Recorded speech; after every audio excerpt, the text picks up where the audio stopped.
কেনেদৰে কৰিব লাগে, কেনেদৰে দাগ চিহ্ন দিব লাগে, গোটেইখিনি মই আজি তোমালোকৰ লগত আলোচনা কৰিম। গতিকে তোমালোকে প্ৰথমৰ পৰা শেষলৈকে সম্পূৰ্ণ ভিডিঅ'টো চাবা আৰু যদি ভাল লাগে লাইক আৰু লগত শ্বেয়াৰ কৰিবা আৰু যদি মোৰ চেনেল নতুন আহিছে কাইণ্ডলি ছাবস্ক্ৰাইব কৰি দিবা। ব'লা আমি আজি ক্লাছটো আৰম্ভ কৰোঁ। চোৱা যে বিষয় গণিত যে পাৰ্ট নং কিমান আছে 9 যে তথ্যৰ ব্যৱহাৰ। তথ্যৰ ব্যৱহাৰ কেনেদৰে কৰিব লাগে তাৰ প্ৰথমতে তোমালোকে জানিব লাগে যে দাগ চিহ্নৰ সহায়ত তালিকা প্ৰস্তুত। দাগ চিহ্নৰ সহায়ত কেনেদৰে তালিকা প্ৰস্তুত কৰিবা চোৱা যে প্ৰথমতে যিটো এটা দাগ চিহ্ন দিছে এটা এনেদৰে দিছে তাক 1 বুজাব, তাৰপিছত দুটা এনেকৈ দাগ চিহ্ন দিলে 2 বুজাব, তিনিটা এনেদৰে দাগ চিহ্ন দিলে 3 বুজাব, চাৰিটা দিলে 4 বুজাব, তাৰপিছত চাৰিটা দাগ চিহ্ন দিয়াৰ পিছত আৰু এটা দাগ এনেদৰে পথালিকে তোমাৰ কাটি দিছে তেতিয়াহ'লে সেইটো দাগ চিহ্ন 5 বুজাব। তুমি এনেদৰে গণতি কৰিব পাৰা যে তুমি এনেদৰে গণনা কৰিব পাৰা 1 2 3 4 আৰু এটা কাটি দিছে 5 হ'ল। তাৰপিছত চোৱা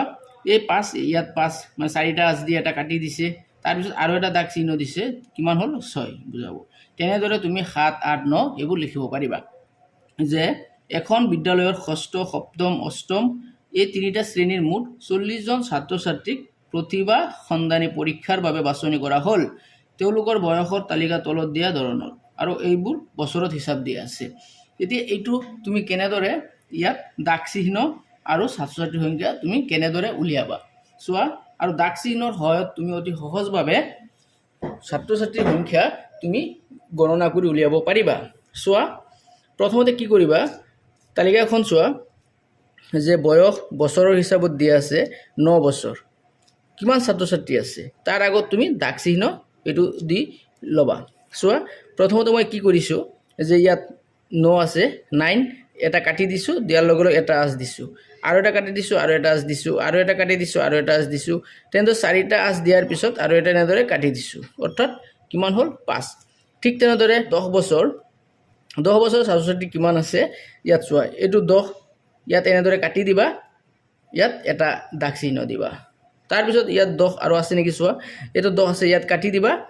ইয়াত আৰু এটা দাগ চিহ্ন দিবা, তাৰপিছত চোৱা 10 আৰু এটা আছে ইয়াত কাটি দিবা হ'ল। আৰু চোৱা বিচাৰি এইটো 10 আছে ইয়াত কাটি দিবা, তাৰপিছত চোৱা আৰু এটা 10 আছে ইয়াত এতিয়া চাৰিটা আঁচ হ'ল আৰু এটা আঁচ এনেদৰে দিবা, কিমান হ'ল এইটো 5। চোৱা আৰু 10 বছৰৰ ছাত্ৰ ছাত্ৰী আছে নে নাই এইটো চোৱা 10 আছে ইয়াত কাটি দিয়াৰ লগে লগে ইয়াত এটা দাগ চিহ্ন দিবা, ইয়াত কাটি দি ইয়াত এটা দিবা, ইয়াত এইটো কাটি দিয়াৰ লগে লগে ইয়াত এটা দাগ চিহ্ন দিবা, এইটো 10 কাটি দিছা এইটো দাগ চিহ্ন দিছা, দিয়াৰ পিছত চোৱা আৰু আছে নেকি এইটো 10 আছে এইটো কাটি দিবা, লগে লগে এনেদৰে আঁচ দিবা, কিমান হ'ল 5। আৰু এটা 10 আছে এইটো কাটি দিবা আৰু ইয়াত এটা দাগ চিহ্ন দিবা হ'ল। চোৱা আৰু 10 আছে নেকি তুমি তালিকাখনত চোৱা ইয়াত আৰু এটা 10 আছে, এই 10 কাটি দিছা আৰু ইয়াত দাগ চিহ্ন দিছা, আৰু 10 নাই মানে যিমানকেইটা 10 আছে মই কাটি দি ইয়াত দাগ চিহ্ন বহাইছোঁ। তাৰমানে কাটি দিলে কি হয় তোমাৰ ইয়াত কিমানটা আছে আকৌ তুমি যাতে এটা ছাত্ৰ ছাত্ৰীক তুমি আকৌ হিচাপ কৰিব নালাগে, যে এজন ছাত্ৰ ছাত্ৰীক যাতে তুমি আকৌ হিচাপ কৰিব নালাগে সেইটো কাৰণে কি এইটো কাটি দিলে তোমাৰ ভাল হয় হিচাপত। এতিয়া চোৱা কিমান হ'ল 10 বছৰ ছাত্ৰ ছাত্ৰী ইয়াত 5 5 10 আৰু 2 কিমান হ'ব 12, অৰ্থাৎ 12 জন ছাত্ৰ ছাত্ৰী 10 বছৰৰ আছে। এতিয়া হিচাপ উলিওৱা তুমি 11 বছৰ কিমান আছে চোৱা 11 বছৰৰ 1 আছে ইয়াত এটা কাটি দিয়া, গতিকে কিমান হ'ল 5 4 9।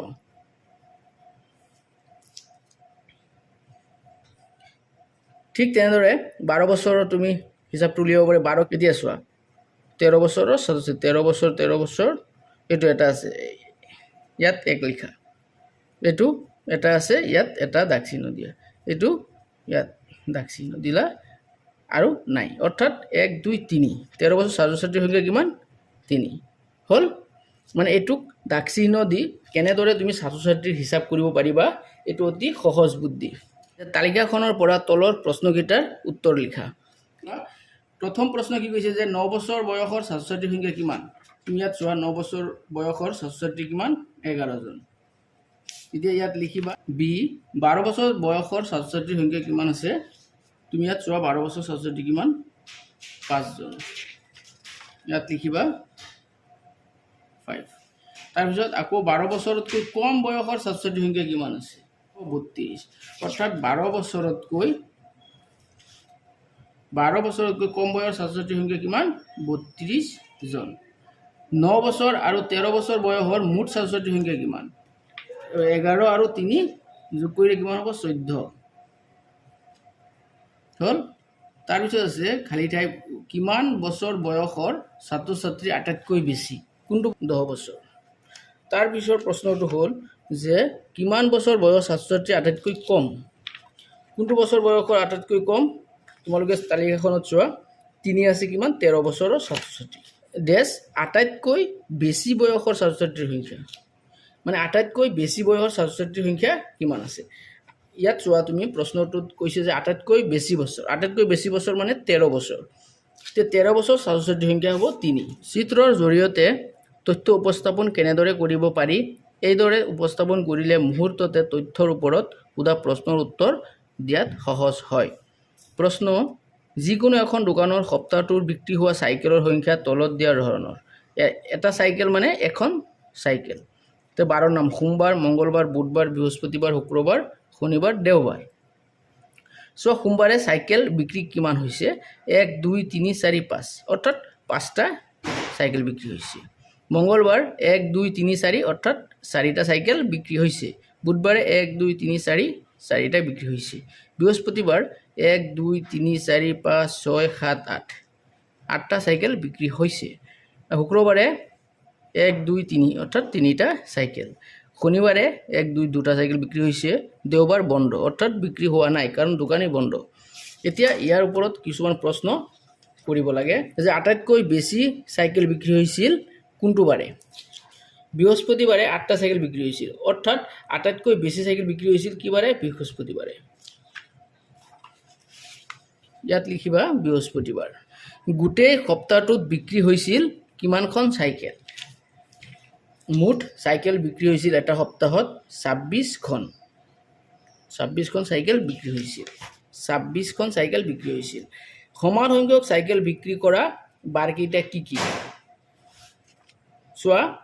মঙ্গলবাৰে 4খন চাইকেল বুধবাৰে 4খন চাইকেল অৰ্থাৎ মঙ্গলবাৰ আৰু বুধবাৰে সমান চাইকেল বিক্ৰী হৈছিল মঙ্গলবাৰ আৰু বুধবাৰে সমান সংখ্যক চাইকেল বিক্ৰী হৈছিল তাৰ পিছৰ প্ৰশ্নটো হ'ল যে দেওবাৰে বিক্ৰী হৈছিল 10 চাইকেল দেওবাৰে কিমানখন চাইকেল বিক্ৰী হৈছিল বিক্ৰী হোৱা নাছিল অৰ্থাৎ 0খন বিক্ৰী হৈছিল আটাইতকৈ বেছি চাইকেল বিক্ৰী হৈছিল কেইখন চাইকেল আটাইতকৈ বেছি বিক্ৰী হৈছিল বৃহস্পতিবাৰে আটাইতকৈ বেছি চাইকেল বিক্ৰী হৈছিল আৰু কেইখন 8খন আটাইতকৈ বেছি চাইকেল বিক্ৰী হৈছিল কিমান 8খন আটাইতকৈ কম চাইকেল বিক্ৰী হৈছিল কিমানখন কোনটো বাৰত চোৱা তোমালোকৰ যেটো চিত্ৰলেখ আছে তাৰ পৰা তুমি হিচাপটো উলিয়াব পাৰিবা শনিবাৰে কিমান দুটা চাইকেল অৰ্থাৎ এই সপ্তাহটোৰ শনিবাৰে আটাইতকৈ কম চাইকেল বিক্ৰী হৈছিল অৰ্থাৎ কিমান দুখন চাইকেল বিক্ৰী হৈছিল এতিয়া প্ৰশ্নটো হ'ল এজন আমৰ ব্যৱসায়ীৰ সপ্তাহটোৰ প্ৰথম 4টা বাৰত বিক্ৰী হোৱা আমৰ পৰিমাণ কিলোগ্ৰাম হিচাপত দিয়া আছে এতিয়া সোমবাৰ মঙ্গলবাৰ বুধবাৰ বৃহস্পতিবাৰ আমৰ পৰিমাণ সোমবাৰে 6 কেজি আম বিক্ৰী কৰিছিলে মঙ্গলবাৰে 8 কেজি বুধবাৰে 5 কেজি বৃহস্পতিবাৰে 8 কেজি আম বিক্ৰী কৰিছিল এতিয়া তথ্যখিনি চিত্ৰলেখত দেখুৱাবলৈ তলৰ তালিকাখন পূৰ কৰা এটা আমৰ চিত্ৰৰ বাবে 1 কিলোগ্ৰাম এটা আম মানে 1 কিলোগ্ৰাম বিক্ৰী কৰিছে অৰ্থাৎ সোমবাৰে 1 2 3 4 5 6 কেজি অৰ্থাৎ মঙ্গলবাৰে 1 2 3 4 5 6 7 8 অৰ্থাৎ 8 কেজি আম বিক্ৰী কৰিছিলে বুধবাৰে 5 কেজি আম বিক্ৰী কৰিছিলে বৃহস্পতিবাৰে 8 কেজি আম বিক্ৰী কৰিছিল এতিয়া চোৱা উদাহৰণ দিছে যে কোনো এটা শ্ৰেণীৰ 25 জন ছাত্ৰ ছাত্ৰীৰ কোনটো বাৰত কিমান জনৰ জন্ম হৈছিল তলৰ তালিকাখনত চাও আহা সোমবাৰ মঙ্গলবাৰ বুধবাৰ বৃহস্পতিবাৰ শুক্ৰবাৰ শনিবাৰ দেওবাৰ সচিত্ৰ লেখ অৰ্থাৎ সোমবাৰে 1 2 3 4 যি ছবি দিছে অৰ্থাৎ 4 জন ছাত্ৰ ছাত্ৰীৰ কি হৈছিল সোমবাৰে জন্ম হৈছিল মঙ্গলবাৰে 4 জন বুধবাৰে 1 জন বৃহস্পতিবাৰে 7 জন 1 2 3 4 5 6 7 শুক্ৰবাৰে 2 জনৰ জন্ম হৈছিল শনিবাৰে 3 জনৰ জন্ম হৈছিল আৰু দেওবাৰে 1 2 3 4 5 অৰ্থাৎ 5 জনৰ জন্ম হৈছিল এনেকুৱা এই চিত্ৰটোৱে কি বুজাইছে এজন ছাত্ৰ বা ছাত্ৰীক বুজাইছে যে কি কৈছে 1 নম্বৰ আটাইতকৈ কম ছাত্ৰ ছাত্ৰী জন্ম হোৱা বাৰ হৈছে কোনটো বাৰত আটাইতকৈ কম ছাত্ৰ ছাত্ৰী জন্ম হৈছিলে চোৱা বুধবাৰ মাত্ৰ এজন ছাত্ৰ ছাত্ৰী জন্ম হৈছিলে অৰ্থাৎ বুধবাৰ তোমাৰ আটাইতকৈ কম ছাত্ৰ ছাত্ৰী জন্ম হোৱা বাৰটো হ'ব কি ইয়াত লিখিবা বুধবাৰ হল তাৰপিছত বৃহস্পতিবাৰত জন্ম হোৱা ছাত্ৰ ছাত্ৰীৰ সংখ্যা কিমান বৃহস্পতিবাৰ ছাত্ৰ ছাত্ৰীৰ সংখ্যা জন্ম কিমান জন হৈছিলে 7 জন ইয়াত লিখিবা 7 আৰু এটো হল বুধবাৰ ইয়াত বুধবাৰ বুলি লিখিবা তাৰপিছত শনি আৰু দেওবাৰে মুঠ কিমানজন ছাত্ৰ ছাত্ৰী জন্ম হৈছে শনি আৰু দেওবাৰ শনিবাৰে চোৱা 3 জন ছাত্ৰ ছাত্ৰী জন্ম হৈছিলে দেওবাৰে 5 জন ছাত্ৰ ছাত্ৰী জন্ম হৈছিল 3 আৰু 5 কিমান হ'ব ইয়াত ডাইৰেক্ট লিখি দিয়া 8 জন মানে 8 জন ছাত্ৰ ছাত্ৰী জন্ম হৈছিলে শনিবাৰ আৰু দেওবাৰে তাৰপিছত আছে সমান সংখ্যক ছাত্ৰ ছাত্ৰী জন্ম লাভ কৰা বাৰ দুটা কি কি বাৰ সমান সংখ্যক ছাত্ৰ ছাত্ৰী জন্ম লাভ কৰিছিলে চোৱা চিত্ৰ যেটো আছে তাত দিয়া আছে সোমবাৰে 4 জন ছাত্ৰ ছাত্ৰী জন্ম হৈছিলে মঙ্গলবাৰে 4 জন অৰ্থাৎ সোমবাৰ আৰু মঙ্গলবাৰ এটো উত্তৰত লিখিবা যে সোমবাৰ আৰু মঙ্গলবাৰে সমান সংখ্যক ছাত্ৰ ছাত্ৰীৰ জন্ম হৈছিলে আৰু বাৰ দুটা কি সোমবাৰ আৰু মঙ্গলবাৰ 5 নম্বৰ প্ৰশ্ন হল বৃহস্পতিবাৰে জন্ম লাভ কৰা ছাত্ৰ ছাত্ৰীৰ সংখ্যা মঙ্গলবাৰে জন্ম লাভ কৰা ছাত্ৰ ছাত্ৰীৰ সংখ্যাতকৈ কিমান বেছি বা কম বৃহস্পতিবাৰে ছাত্ৰ ছাত্ৰীৰ সংখ্যা হল 7 জন ছাত্ৰ ছাত্ৰী জন্ম হৈছিল আৰু মঙ্গলবাৰে জন্ম লাভ কৰিছিল কিমান জনে 4 জনে গতিকে প্ৰণৰ যে বৃহস্পতিবাৰে জন্ম লাভ কৰা ছাত্ৰ ছাত্ৰীৰ সংখ্যা মঙ্গলবাৰে জন্ম লাভ কৰা ছাত্ৰ ছাত্ৰীৰ সংখ্যাতকৈ তোমাৰ 3 জনে বেছি অৰ্থাৎ বৃহস্পতিবাৰে 3 জন সংখ্যা বেছি জন্ম লাভ কৰিছিলে বুজি পাইছা তাৰ পিছত 6 অৰ্থাৎ 5 বা 5তকৈ বেছি সংখ্যক ছাত্ৰ ছাত্ৰীৰ জন্ম লাভ কৰা বাৰ কেইটাৰ নাম লিখা চোৱা যে 5 দেওবাৰে 5 জন ছাত্ৰ ছাত্ৰীৰ জন্ম হৈছিল আৰু 5তকৈ বেছি মানে 7 বৃহস্পতিবাৰ তেতিয়া ইয়াত উত্তৰটো হ'ব কি যে দেওবাৰ আৰু বৃহস্পতিবাৰ উত্তৰ লিখিবা দেওবাৰ আৰু বৃহস্পতিবাৰ দেওবাৰে 5 জন আৰু 5 জনতকৈ বেছি অৰ্থাৎ 7 জন জন্ম লাভ কৰিছিলে বৃহস্পতিবাৰে আৰু বাৰ দুটাৰ নাম লিখিবা এটা হল দেওবাৰ আৰু এটা হল বৃহস্পতিবাৰ ঠিক আছে তাৰ পিছত চোৱা দণ্ডলেখ অঙ্কন কেনেদৰে কৰিবা দণ্ডলেখ অঙ্কন কৰিবলৈ তলৰ স্তৰসমূহ ব্যৱহাৰ কৰা হয় কেইটামান স্তৰ আৰু স্তৰসমূহ তোমালোকে কেনেদৰে পালন কৰিবা আৰু সেই স্তৰকেইটা পালন কৰি তোমালোকে দণ্ডচিত্ৰ আঁকিব পাৰিবা চোৱা 1 নম্বৰ হল যে দুডাল লম্বৰেখা অঙ্কন কৰা হয় আৰু এডাল লম্বৰেখা উলম্বভাৱে থাকিব আৰু আনডাল লম্বৰেখা অনুভূমিকভাৱে থাকিব চোৱা প্ৰথম নিয়মটো হল এইটো যে দুটা ৰেখা থাকিব লম্বৰেখা এটা হল অনুভূমিকভাৱে আৰু এটা হল উলম্বভাৱে ঠিক আছে তাৰ পিছত চোৱা বি নম্বৰ কি কৈছে যে অনুভূমিক ৰেখাৰ দিশত এটা প্ৰদত্ত তথ্য আৰু সেই তথ্যৰ বিপৰীতে থকা তথ্যসমূহক উলম্ব ৰেখাৰ দিশত দণ্ডৰ সহায়ত প্ৰকাশ কৰা হয় তাৰ মানে কি কৈছে যে তোমাৰ যেটো অনুভূমিক ৰেখা থাকিব এইটো ৰেখাত কি হয় যেটো শ্ৰেণী যেটো তথ্য উপস্থাপন কৰিব লাগে সেইটো লিখিবা আৰু যেটো উলম্বভাৱে থাকিব সেইটোত কি হ'ব এই শ্ৰেণী বা যেটো তোমাক তথ্য দিব তাৰ উপস্থাপন ইয়াত কৰিব লাগিব উলম্ব আৰু অনুভূমিক দুডাল উপযুক্ত স্কেল কোৱা হয় লিখিব লাগিব যে 1 একক মানে 5 জন ছাত্ৰ ছাত্ৰীক বুজাইছে বা 1 এককে 10 জন ছাত্ৰ ছাত্ৰীক বুজাইছে ঠিক তেনেদৰে এটা দৈৰ্ঘ্য থাকিব লাগিব বা তাৰ স্কেল থাকিব লাগিব 4 নম্বৰ নিয়মটো হ'ল যে সমান অন্তৰালত সমান ভূমিৰ ওপৰত দণ্ডবোৰ অঙ্কন কৰা হয় অৰ্থাৎ সমান দূৰত্বত সমান ভূমিৰ ওপৰত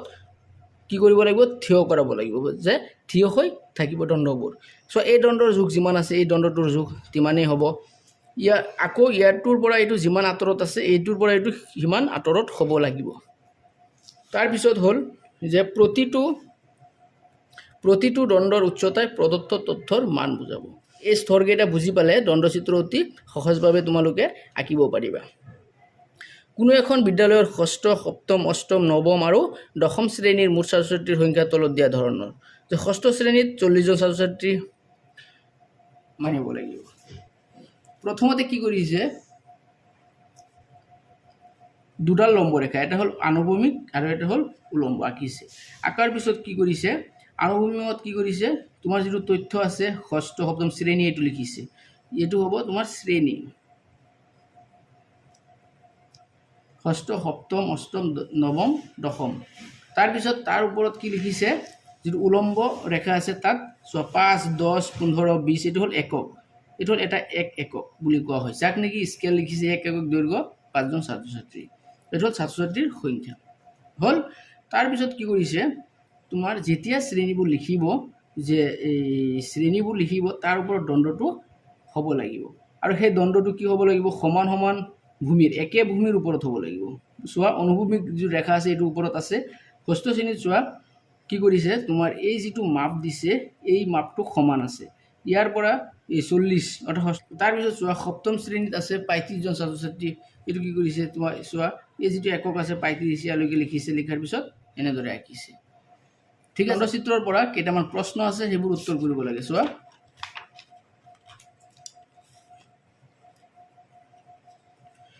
এক নম্বৰ প্ৰশ্ন হ'ল যে আটাইতকৈ কম ছাত্ৰ ছাত্ৰী কোন শ্ৰেণীত আছে তুমি এই দণ্ডচিত্ৰৰ পৰা উত্তৰ দিব লাগে চোৱা কোনটো আটাইতকৈ সৰু আছে এইটো 35 অৰ্থাৎ সপ্তম শ্ৰেণীত আটাইতকৈ কম ছাত্ৰ ছাত্ৰী আছে সপ্তম শ্ৰেণীত কোন শ্ৰেণীৰ সপ্তম শ্ৰেণী ইয়াত লিখিবা সপ্তম তাৰপিছত 40 বা তাতোকৈ বেছি ছাত্ৰ ছাত্ৰী কোন কোন শ্ৰেণীত আছে চোৱা 40 আছে তোমাৰ ষষ্ঠ শ্ৰেণীত আছে और 50 আছে অষ্টম শ্ৰেণীত আৰু 40 নৱম শ্ৰেণীত আৰু দশম শ্ৰেণীত 45 অৰ্থাৎ 40 বা তাতোকৈ বেছি ছাত্ৰ ছাত্ৰী কোন কোন শ্ৰেণীত আছে তুমি লিখিবা কোন ক্লাছ লিখিবা ষষ্ঠ শ্ৰেণী অষ্টম শ্ৰেণী নৱম শ্ৰেণী দশম শ্ৰেণী ঠিক আছে বিদ্যালয়ৰ মুঠ ছাত্ৰ ছাত্ৰীৰ সংখ্যা কিমান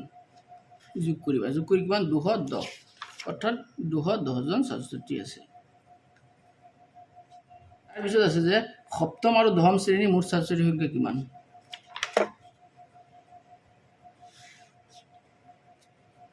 সপ্তম শ্ৰেণীত আছে 35 দশম শ্ৰেণীত আছে 40 তো 35 আৰু 40 যোগ কৰি কিমান হ'ব 75 ইয়াত কিবা 75 এতিয়া প্ৰশ্ন চোৱা 5 জুন বিশ্ব পৰিৱেশ দিৱসৰ দিনা ষষ্ঠ সপ্তম অষ্টম নৱম আৰু দশম শ্ৰেণীৰ ছাত্ৰ ছাত্ৰীসকলে প্ৰত্যেকেই মিলি গছৰ পুলি ৰুলে তাৰ তালিকাখন তলত দিয়া ধৰণৰ যে শ্ৰেণী দিছে প্ৰথমতে তাৰপিছত পুলিৰ সংখ্যা যে ষষ্ঠ শ্ৰেণীৰ ছাত্ৰ ছাত্ৰীয়ে 50টা পুলি ৰোপণ কৰিছে সপ্তম শ্ৰেণীৰ 75 অষ্টম 60 80 দশম শ্ৰেণীৰ 110টা পুলি ৰোপণ কৰিছে এতিয়া এইটো কি কয় তালিকা তথ্যখিনিক তুমি এটা দণ্ডচিত্ৰত প্ৰকাশ কৰা কেনেদৰে চোৱা মই কৰি দিছো প্ৰথম কাম হ'ল দুটা লম্বৰেখা অংকন কৰা এটা হ'ল আনুভূমিকভাৱে আৰু এটা হ'ল উলম্বভাৱে অনুভূমিকভাৱে যিটো সেইটোত শ্ৰেণী তাৰ পিছত যিটো উলম্ব আছে এইটো পুলিৰ সংখ্যা তাৰ পিছত তাত তুমি একক লিখিবা অৰ্থাৎ বা স্কেল লিখিবা স্কেলটো হ'ল 10 20 30 40 অৰ্থাৎ স্কেলনিৰ ছাত্ৰ ছাত্ৰী কিমানটা পুলি ৰৈছে 50টা বুজিছো পুলিৰ সংখ্যা ইয়াত পুলিৰ সংখ্যা দিয়া আছে যে 10 20 30 40 50 তে 50 সিধা সিধি এটা আঁচ দিবা তাৰ পিছত এইটোৰ পৰা এই তলৰ যিটো ষষ্ঠ শ্ৰেণীৰ এইটো দাগ আছে ইয়ালৈ তুমি আঁচ টানিবা স্কেলেৰে আঁচ টানিবা ঠিক তেনেদৰে সপ্তম শ্ৰেণীৰ যিটো আছে চোৱা সপ্তম শ্ৰেণীৰ ছাত্ৰ ছাত্ৰীয়ে 75টা পুলি ৰোপণ কৰিছে অৰ্থাৎ তোমাৰ এই 75 চোৱা ক'ত আছে এইটো 70 আছে আৰু 80 ইয়াত মাজত হ'ব 75 তাৰ পৰা সিধাকে ইয়াত স্কেল লৈ এনেদৰে আঁচ টানিবা এইটো হল হোৱাৰ পিছত কি কৰিবা ইয়াৰ পৰা এই য'ত তললৈ সপ্তম শ্ৰেণীৰ যিটো তোমাৰ সমান সমান অন্তৰালত যিটো আঁকিব লাগে ইয়াৰ পৰা ইয়াৰ দূৰত্ব যিমান ইয়াৰ পৰা ইয়াৰ দূৰত্ব তিমানেই চোৱা এই দূৰত্বকেইটা সব সমান আছে তুমি স্কেলেৰে এনেদৰে তুমি চাব পাৰা 75 হ'ল ইয়াৰ পৰা তললৈ এটা আঁচ টানিবা ইয়াৰ পৰা ইয়ালৈ এটা আঁচ টানিবা তেতিয়াহ'লে এইটো এটা দণ্ড হ'ল ঠিক তেনেদৰে বাকিবোৰ এনেদৰে কৰিবা দণ্ড চিত্ৰ আঁকিছা আঁকাৰ পিছত এই দণ্ড চিত্ৰৰ পৰা কি কৰিব লাগিব কেইটামান প্ৰশ্ন আছে প্ৰশ্নৰ উত্তৰ দিব লাগিব চোৱা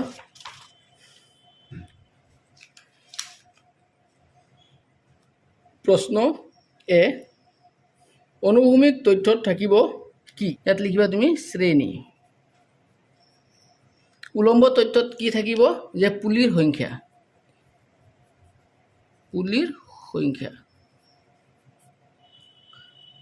উলম্ব অক্ষৰ স্কেল 1 একক দৈৰ্ঘ্য হ'ল কিমানটা পুলি যে উলম্ব অক্ষৰ স্কেল হ'ব 1 একক দৈৰ্ঘ্য 10টা পুলি। 1 একক দৈৰ্ঘ্য হ'ল 10টা পুলিৰ সংখ্যা। ডি ডেছ শ্ৰেণীৰ দণ্ডডাল আটাইতকৈ বেছি উচ্চতাৰ। কোনটো শ্ৰেণীৰ দণ্ডৰ আটাইতকৈ বেছি উচ্চতাৰ? তুমি এতিয়া দণ্ডচিত্ৰটো চাব লাগিব। চোৱা কোনটো আটাইতকৈ ওখ। দশম শ্ৰেণীত চোৱা 10টা পুলি ৰুইছে দশম শ্ৰেণীৰ ছাত্ৰ ছাত্ৰী, অৰ্থাৎ তোমাৰ দশম শ্ৰেণীৰ দণ্ডৰ আটাইতকৈ উচ্চতা বেছি। ইয়াত লিখিবা দশম শ্ৰেণীৰ দণ্ডডাল আটাইতকৈ বেছি উচ্চতাৰ। ই ডেছ শ্ৰেণীৰ দণ্ডৰ আটাইতকৈ কম উচ্চতাৰ। কম মানে আটাইতকৈ চুটি। চোৱা ষষ্ঠ শ্ৰেণীত আছে 50, অৰ্থাৎ এইটো চোৱা ইয়াৰ পৰা চোৱা এইটো আটাইতকৈ সৰু অৰ্থাৎ চুটি। লিখিবা ষষ্ঠ শ্ৰেণীৰ দণ্ডৰ আটাইতকৈ কম উচ্চতাৰ। এফ যে আটাইকেইটা শ্ৰেণীয়ে ৰোপণ কৰা পুলিৰ মুঠ পুলিৰ সংখ্যা কিমান? যে ষষ্ঠ সপ্তম অষ্টম নৱম দশম 375টা পুলি। আটাইতকৈ বেছি পুলি ৰোপণ কৰা শ্ৰেণীটো হ'ল কোনটো শ্ৰেণী আটাইতকৈ বেছি পুলি ৰোপণ কৰিছে? দণ্ডচিত্ৰত আটাইতকৈ বেছি পুলি ৰোপণ কৰিছে দশম শ্ৰেণীৰ ছাত্ৰ ছাত্ৰী 110টা পুলি ৰোপণ কৰিছে, অৰ্থাৎ এইটোৰ উত্তৰ হ'ব যে আটাইতকৈ বেছি পুলি ৰোপণ কৰা শ্ৰেণীটো হ'ল দশম। হ'ল। এতিয়া তাৰ পিছৰটো চোৱা নম্বৰ প্ৰশ্ন যে সোমবাৰৰ দিনা ষষ্ঠ সপ্তম অষ্টম নৱম দশম শ্ৰেণীৰ ছাত্ৰ ছাত্ৰীৰ উপস্থিতি তালিকা তলত দিয়া হ'ল। যে ছাত্ৰ ছাত্ৰীৰ সংখ্যা ষষ্ঠ শ্ৰেণীত 75টা উপস্থিত আছিলে, সপ্তম শ্ৰেণীত 58, অষ্টম শ্ৰেণীত 75, নৱম শ্ৰেণীত 40, দশম শ্ৰেণীত 35। এতিয়া কি কৰিছে? তালিকাৰ পৰা দণ্ডচিত্ৰ প্ৰস্তুত কৰা আৰু তলৰ প্ৰশ্নবোৰৰ উত্তৰ লিখা। চোৱা প্ৰথমতে দণ্ডচিত্ৰ কেনেদৰে লিখিবা আৰু এই দণ্ডচিত্ৰটো কি কৰিবা? অতিৰিক্ত কাগজত তোমালোকে আঁকি এই কাৰ্যপত্ৰৰ লগত তুমি গাঁঠি দিবা। এতিয়া চোৱা মই কৰি দিছোঁ। চোৱা প্ৰথমতে দুটা লম্ব ৰেখা আঁকিছোঁ, এটা হ'ল উলম্বভাৱে আৰু এটা হ'ল অনুভূমিকভাৱে। অনুভূমিকভাৱে তাত তথ্যটো দিছোঁ শ্ৰেণী ষষ্ঠ সপ্তম অষ্টম নৱম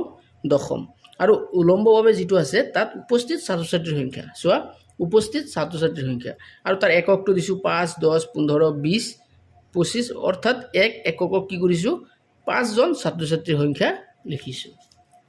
এইফালে তুমি চোৱা স্কেল 1 একক দৈৰ্ঘ্য মানে 5জন ছাত্ৰ ছাত্ৰী, আৰু এককটো তোমালোকে লিখিবলৈ নাপাহৰিবা। এতিয়া চোৱা ষষ্ঠ শ্ৰেণীৰ কিমান আছিলে তোমাৰ ছাত্ৰ ছাত্ৰী? 65। তেতিয়া কি কৰিছোঁ মই? ইয়াৰ পৰা গৈ 65ত এনেকৈ দাগ দি স্কেলেৰে এইটো সমান কৰিছোঁ। কৰি এনেকৈ আঁচ দিয়াৰ পিছত ইয়াৰ পৰা তোমাৰ ষষ্ঠ শ্ৰেণীলৈ টানি লৈ আহিছোঁ। ঠিক আছে। তাৰ আগত তুমি কি কৰিবা? চোৱা স্কেলটো চোৱা, স্কেলৰ পৰা গোটেইটো সমান সমান দূৰত্বত আছে। চোৱা এই লম্ব ৰেখাটো য'ত আছে দণ্ডটো, এই দণ্ডটো সিমান দূৰত্বতে আছে, অৰ্থাৎ সমান সমান দূৰত্বত এই দণ্ডবোৰ হ'ব লাগিব। ঠিক আছে। তাৰপিছত প্ৰতিটো শ্ৰেণীৰ ওপৰত দণ্ডটো থিয় হৈ থাকিব। তাৰপিছত সপ্তম শ্ৰেণী চোৱা 58টা উপস্থিত, অৰ্থাৎ ইয়াত 55, 56, 7, 8 এইটো চিধা চিধি ইয়াত আঁচ দিছোঁ এনেদৰে। হ'ল। ইয়াৰ পৰা তললৈ এনেদৰে সপ্তম শ্ৰেণীলৈ টানি আনিছোঁ। ঠিক তেনেদৰে অষ্টম শ্ৰেণী 75 আছে। চোৱা 5, 10, 15 একদম ওপৰত এই 75 লৈ এইটো চোৱা আঁকিছোঁ। তাৰপিছত এই দণ্ডটো আঁকিছোঁ। ঠিক তেনেদৰে নৱম 40 আছে, এই 40 চিধা চিধি চোৱা মই স্কেলেৰে এনেদৰে টানি এনেকৈ টানি দিছোঁ। 35 দশম এইটো চোৱা 35 একক এইটো চিধা, অৰ্থাৎ 35জন ছাত্ৰ ছাত্ৰী উপস্থিত আছিলে। হ'ল। এতিয়া এই দণ্ডচিত্ৰৰ পৰা তোমালোকে তলৰ প্ৰশ্নকেইটা উত্তৰ দিব লাগে। নম্বৰ চোৱা যে আটাইতকৈ কম ছাত্ৰ ছাত্ৰীৰ উপস্থিত কোনটো শ্ৰেণীত দেখা গৈছে? আটাইতকৈ কম ছাত্ৰ ছাত্ৰী কোনটো শ্ৰেণীত? দশম শ্ৰেণীত। ইয়াত লিখিবা দশম শ্ৰেণীত, অৰ্থাৎ 35জন ছাত্ৰ ছাত্ৰী উপস্থিত আছিলে। সেইদিনা বিদ্যালয়ৰ মুঠ ছাত্ৰ ছাত্ৰীৰ সংখ্যা কিমান আছিলে? চোৱা সেইদিনা বিদ্যালয়ৰ মুঠ ছাত্ৰ ছাত্ৰীৰ সংখ্যা কিমান আছিলে, অৰ্থাৎ এই গোটেই যি ক্লাছত যিমান ছাত্ৰ ছাত্ৰী উপস্থিত আছিলে সেইটো তোমালোকক যোগ কৰিবলৈ দিছে। কিমান হ'ল? 273, অৰ্থাৎ 273জন ছাত্ৰ ছাত্ৰী সেইদিনাখন আছিলে স্কুলখনত। 3 নম্বৰ প্ৰশ্ন নৱম আৰু দশম শ্ৰেণীৰ মুঠ ছাত্ৰ ছাত্ৰীৰ সংখ্যা কিমান? তালিকাৰ পৰা, সেই তালিকাখনৰ পৰা তোমাৰ নৱম আৰু দশম চোৱা। নৱমত আছে কিমান? 40 আৰু দশমত আছে 35। তেতিয়া 40 আৰু 35 কিমান হ'ব? 40 আৰু 35 যোগ কৰিলে 75, অৰ্থাৎ 75জন ছাত্ৰ ছাত্ৰী আছিল। তো গতিকে আজি ক্লাছটো সম্পূৰ্ণ তোমালোকে মনোযোগ দি চোৱাৰ কাৰণে ধন্যবাদ জ্ঞাপন কৰিলোঁ। আজি ইমানতে সমাপ্ত কৰিলোঁ। ধন্যবাদ।